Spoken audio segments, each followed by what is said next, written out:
I had booked an Airbnb for 3 days. It was a small place in the woods, but not really secluded. It was in a neighborhood, just with lots of forest and land in between the houses. This was my first time ever using Airbnb, though, and I didn't know too much about the process or what to expect. When I pulled up to the address around 5 p.m., I definitely wasn't expecting the place to be right next to another house, like literally about 10 feet apart. It was clear the rental was some sort of secondary home on the same driveway as the main house. I definitely was hoping for something a little bit more private, but I was sure it would probably not be as bad as I was thinking. I parked close to the Airbnb and got in, then started to move my things from my car into the house. As I did, an older man came out of the main house and walked right up to my car. He introduced himself as Evan, the host of the rental. This guy was in his 50s, and the best way to describe him was just as a large man, tall and big, with a thick gray beard. He gave me a strange feeling from the start, though, just that something wasn't quite right about this guy.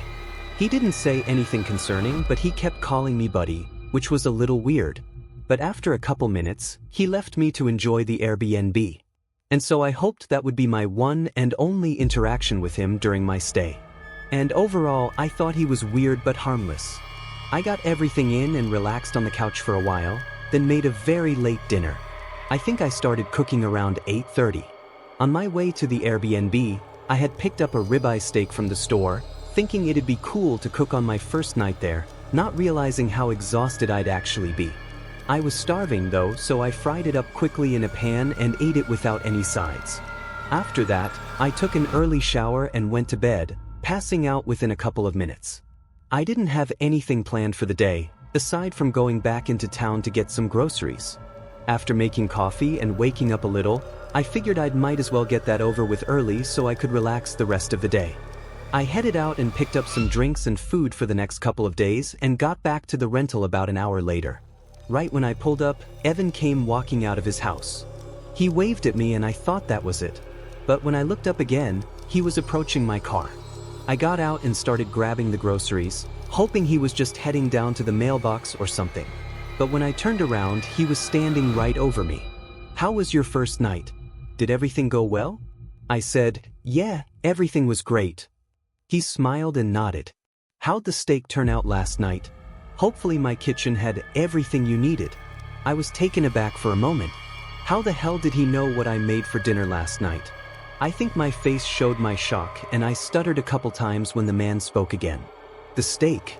You told me yesterday you picked one up for dinner." "Oh yeah. Yeah, it was good. Thanks." He smiled again and nodded, then started to walk back to his house. I then hurried and went back inside. Did I really tell him that I brought a steak yesterday? I hardly remembered our short conversation as I was more focused on the weird feeling I had about him, but it seemed really unlikely that I just randomly brought up what I was going to make for dinner. And seeing as he went right back to his house afterward, it was also strange he came out just to talk to me again and for no other reason. The uneasy feelings about him only got worse. But I convinced myself that I had to have mentioned the steak thing and just didn't remember, and that maybe Airbnb hosts talk to their customers a lot.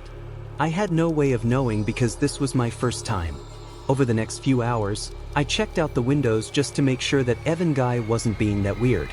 I never saw him, which I guess gave me a little bit of relief. I went on with the rest of my day and it turned out to be relaxing with nothing else happening. I made dinner, watched TV, and went to bed.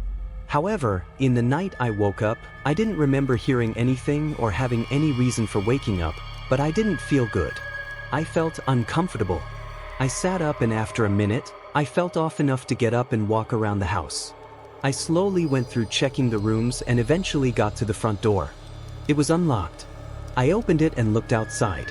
It was quiet and no one was out there, but I could see across the yard that Evan's house had a light on, though the rest of the house was dark. I closed and locked it. Honestly, I don't really know how in the moment I didn't think about why the door was unlocked. Maybe I was too tired or just assumed I'd forgotten to lock it. But at the time it wasn't a significant thing to me. I just checked the house to make sure I was alone and nothing else was off. And then I got back in bed and slept until 5 in the morning. The sun hadn't come up yet, but I was wide awake as it wasn't until I had woken up that I really thought about everything. That feeling of being watched was looming over me, And every strange thing that had happened since getting to that rental was adding up in my head. Was I being watched? I got dressed and started walking through the house again, but more intently than I had in the middle of the night. I was looking for anything off. And after just a couple minutes of looking, I found something in the kitchen.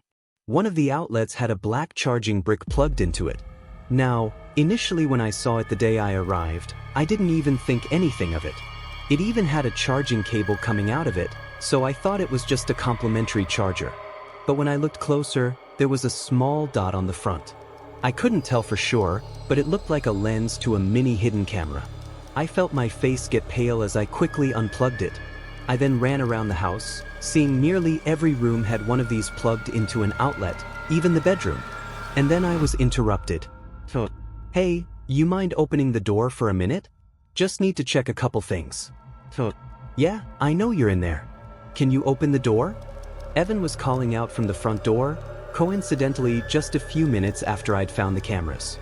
His knocks were quick and heavy, like he was panicking. I immediately started packing up everything in my room.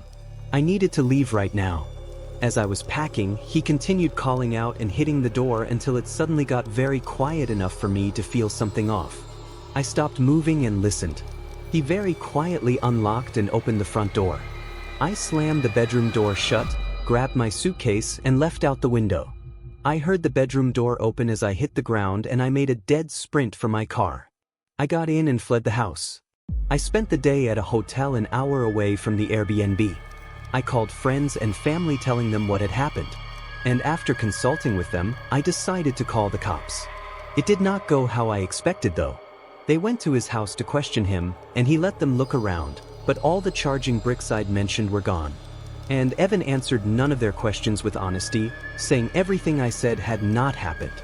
And ultimately, it was my word against his and nothing came of it. I imagine after he saw me notice the cameras, Evan likely came over to the rental with horrible intentions to prevent me from telling anyone. Disturbingly, that pretty much proves that he was actively monitoring and watching me through the cameras. I still feel incredibly uneasy thinking about being in that house and what could have happened. I noticed not long after though, he removed his rental from Airbnb. And as of today, years later, I still don't see it on there.